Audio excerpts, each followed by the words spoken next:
Bonjour et bienvenue sur la chaîne de Green Spider. Donc aujourd'hui je reviens vers vous, donc les vidéos se suivent mais ne se ressemblent pas, en tout cas je l'espère, pour vous présenter donc le Pocket Bushman de chez Cold Steel, mais surtout vous faire un retour d'utilisateur complet concernant ce couteau. Juste avant, pour vous faire un petit peu la transition nature, comme vous l'avez vu, je me trouve dans un endroit assez particulier, avec un biotope particulier. Il y a beaucoup d'espèces végétales et animales là aussi, donc c'est un autre endroit que celui que je vous avais montré lors de présentation du Zilatool ou encore du méthode, pardon. C'est la pleine saison où la faune est en pleine expansion et la flore également, et surtout la flore. On est à la limite à la sortie du printemps, début de l'été, même si on a du mal à s'en rendre compte parfois, avec les conditions météo qui ont été tardivement négatives. Mais bon, c'est le cas. Profitez-en pour regarder autour de vous. Quand vous allez en particulier en prairie, les choses comme ça, voilà ce que l'on peut trouver. Ça, c'est de la menthe sauvage. Donc ça coûte rien de récupérer ça. Faites pas comme moi, là je vous fais voir, c'est juste pour vous illustrer la plante. Si vous voulez en prendre, prenez les feuilles directement sur la tige et puis vous tirez vers le bas. Voilà. Vous en prenez plusieurs, 7 ou 8, vous les mettez au frais quand vous rentrez chez vous. Et puis le soir, si vous avez envie de vous faire plaisir, rien de plus simple, un peu d'eau chaude, pas bouillie, mais 70 degrés à peu près. Vous mettez des feuilles dedans, vous laissez infuser 10 minutes, vous sortez les feuilles, un sucre, un régal. Voilà, c'est aussi simple que ça. Donc faites-vous plaisir. Ça, de la menthe sauvage, on en trouve quand même pas mal. Faire attention, les conditions météo sont en train de se dégrader. C'était annoncé, mais bon voilà, 21h20, logique. Et puis sinon, si vous avez l'occasion également, vous pouvez trouver des plantes comme ça, qui sont très très grandes, avec des hampes au bout, et des feuilles, et des fleurs, pardon, comme celle-ci. Voilà. Donc les tiges sont violettes, très très grandes, parfois plus grandes que vous. Et ça, c'est de la reine des prés. Au niveau odeur, c'est le top. Surtout quand il fait chaud, c'est une odeur caractéristique. On peut prendre les fleurs et puis là aussi faire des choses intéressantes comme des desserts par exemple. Voilà. Donc je vous invite à aller sur un site où je vous laisserai l'adresse juste en dessous pour que vous puissiez aller voir éventuellement quelques recettes concernant cette fameuse reine des prés. Vraiment un délice, un régal. Voilà, c'était juste pour la petite transition. Le temps est en train de virer à la pluie. On va se dépêcher. Donc le Pocket Bushman de Cold Steel.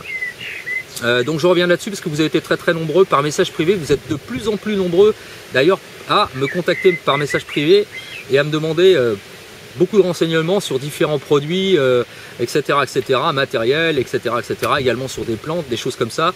Donc merci encore. Je sais que pour beaucoup, vous privilégiez ce mode de communication à celui de laisser des commentaires sous les vidéos, simplement parce que c'est une question peut-être plus conviviale et puis aussi plus discrète. Donc voilà, donc c'est pas un problème pour moi. Continuez. Je sais que c'est parfois un petit peu compliqué pour pouvoir vous répondre, mais comme je me contente pas de vous répondre par ni par oui ni par non, donc j'essaie toujours d'argumenter. Automatiquement ça demande un petit peu de temps, mais je le ferai. Voilà. Quoi qu'il en soit, beaucoup m'ont posé pas mal de questions concernant le Pocket Bushman de Cold Steel. Donc je reviens là-dessus, surtout pour vous faire un retexte. Donc le mien, ça fait quand même, on va dire, quelques années que je le possède, pratiquement depuis sa sortie. Donc je me rappelle plus combien de temps, ça fait quand même un certain temps. Construction, au niveau du manche, on est sur de l'acier 420. Alors architecture particulière, c'est un acier plié. Donc en fait c'est embouti par des emporte-pièces et puis ensuite par mécanisme de pliage on retrouve cette architecture. Alors petite particularité, comme on le voit, le manche est légèrement plus arrondi au centre, un petit peu avec un peu d'embonpoint. C'est fait pour bien tenir dans la main. Donc c'est un petit peu l'architecture qu'on retrouve sur certains couteaux qu'on connaît très bien en France, comme le Duk Duk par exemple, ou à l'étranger et particulièrement au Japon avec l'Igonogami. Voilà, donc c'est un petit peu un mixte sur les deux principes de couteau. Donc Cold Steel a réalisé cet outil qui est ma foi pas trop mal fait. Donc je vais vous faire une description complète et puis après je reviendrai en retour d'utilisateur. Donc comme je vous le disais, empiècement d'une manche d'une seule pièce. Acier 420. Traité d'ailleurs, on a l'impression que c'est microbillé. C'est pas tout à fait le cas, c'est pas du stone watched non plus. On a l'impression que c'est microbillé. Voilà. Clip également, qui est pas complètement en hauteur. Tout ça, ça s'explique parce que la dimension du manche, on est sur 13 cm 5. Donc pour le mettre en poche, c'est plus discret. Alors, dans une poche de jean, par exemple, hein, voilà comment ça se présente. Voilà. Ça va, c'est assez discret mine de rien. Voilà. Donc voilà pour ça. Donc le clip est quand même bien réalisé. 2 thumb studs pour l'ouverture, gaucher comme droitier. Voilà. Alors, faut oublier tout de suite le principe d'ouverture comme ça. Hein. Tout simplement parce que le système de blocage de la lame se trouve dans le talon du manche, ici. C'est une architecture assez particulière. Donc en fait, pour plier la lame, il faut tirer sur l'arrière et on referme comme ceci. Voilà. On ouvre, on pousse, on referme. Donc c'est un coup à prendre. On ouvre, on pousse, on ferme. Voilà, avec l'autre main. Donc usage, c'est pour ça que je le fais avec des gants. Indispensable de gants, vraiment. Il faut absolument des gants. Alors pour plusieurs raisons. La première, l'architecture du manche. Comme on peut le voir, c'est ouvert. Ce qui veut dire que quand on met les mains à main nue avec l'utilisation de ce genre de couteau, ça devient vite désagréable, voire limite douloureux, surtout si on commence à travailler un petit peu. Donc il faut oublier. Les mains nues, il faut oublier. Par ailleurs, le principe même de verrouillage étant au niveau du talon, ça veut dire que quand on tire, voilà, le couteau se referme assez violemment quand même. Parce qu'il y a un effet de ressort qui compresse et qui appuie sur le talon de la lame de façon à le maintenir, un, ouvert, comme on l'entend de façon très prononcée, et deux, quand il commence à se refermer, voilà, clac, ça se referme de façon assez vigoureuse. Donc il faut vraiment avoir des gants pour utiliser ce genre d'engin. Et puis, dernier point, comme on peut le voir quand on ouvre l'arrière, voilà comment ça se présente. Ça a tendance à s'ouvrir. Donc si on a les mains nues, comme ça, qu'on commence à l'ouvrir, regardez bien, clac, et ben voilà, moi je me suis coincé par exemple le bout du gant. On recommence, on regarde au bout, voilà, ça se referme ici, clac, comme ça. Donc si vous êtes main nue, que vous avez la main un peu en arrière, bobo, c'est garanti. Voilà, donc utilisation des gants absolument impérative. Normalement, toujours quand on utilise des couteaux, on me l'a souvent répété, mais pour celui-ci, vraiment en particulier, il faut le faire. Manche 4, donc on l'a vu, en acier 420. Lame 4 mm d'épaisseur, 10 cm 5 de tranchant utile. Acier 4116 Crump. Acier inox qui bille à 67-68 HRC au niveau de la résistance du tranchant. Donc ça tient bien. Franchement, ça tient bien. L'intérêt, c'est que ça s'affûte super bien, sincèrement. Donc il n'y a pas de problème quand on veut. Moi je l'ai utilisé pendant un sacré bout de temps. Donc aujourd'hui, voilà.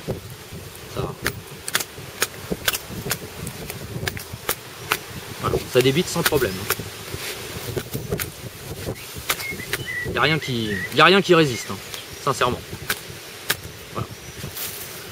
Donc ça s'affûte très bien, sans problème. Et ça tient bien dans le temps. Seul petit inconvénient éventuellement, malgré que ce soit du 4116, ça a tendance à marquer un peu. Donc pour ceux qui aiment bien avoir des couteaux parfaitement nickel, je pense qu'il faut oublier. Moi ça ne me dérange pas, c'est un outil. Donc que la lame obtienne de la patine dessus, c'est pas un problème pour moi. Donc mais il faut y penser. Voilà. Pour le reste, très bon outil, vraiment. Ça tient très bien dans le temps. Comme je l'ai dit, on peut se permettre de faire un peu de bâtonnage. À condition de rester sur des sections de bois quand même relativement modestes. On ne va pas non plus taper dans des trucs assez importants.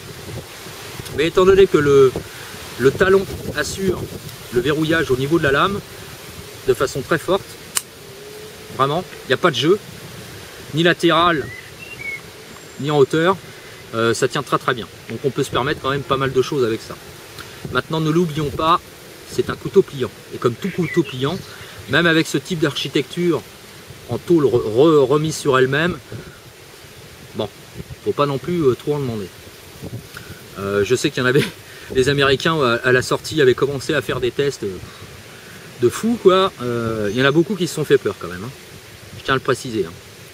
Il y en a beaucoup qui font des vidéos qui stoppent au montage. Donc faut pas croire tout ce qu'on voit non plus sur internet, hein, je vous le dis. Donc voilà. Donc je pense que ça, pour le prix, on en a pour son argent. Voilà.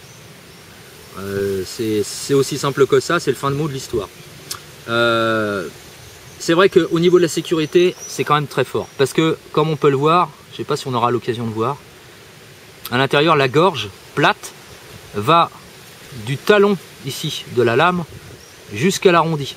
Donc ce qui fait que la pièce vient se superposer comme ça complètement. Voilà. Et comme c'est retenu ici en appui sur le dos du manche, ça tient quoi. Vraiment, ça tient d'enfer, hein. Je peux vous assurer que faut y aller, quoi. Vraiment. Ça bouge pas. Sincèrement, ça bouge pas. Je vous défie de faire ça avec un couteau pliant classique, hein. Vous allez voir, on va vite sentir, hein. Donc là, vraiment, c'est un bon outil. Donc, aspect, on va dire, texte positif, négatif, architecture du manche, ouverte, impérativement des gants. Et puis, malgré tout, faire attention pour la manipulation au niveau du talon, quoi. C'est un coup à prendre, hein. Après, on finit par, quand on connaît bien le couteau, on finit par l'ouvrir d'une seule main. Il n'y a pas de problème. Voilà. C'est un coup à prendre. Voilà. Donc, plutôt positif. Voilà. Si vous avez des questions ou des commentaires, n'hésitez pas. C'est toujours en bas que ça se passe. Ou par message privé. Et je vous dis à très très bientôt pour une prochaine vidéo. Et d'ici là, comme toujours, portez-vous bien. Et carpe diem. Salut. Oups.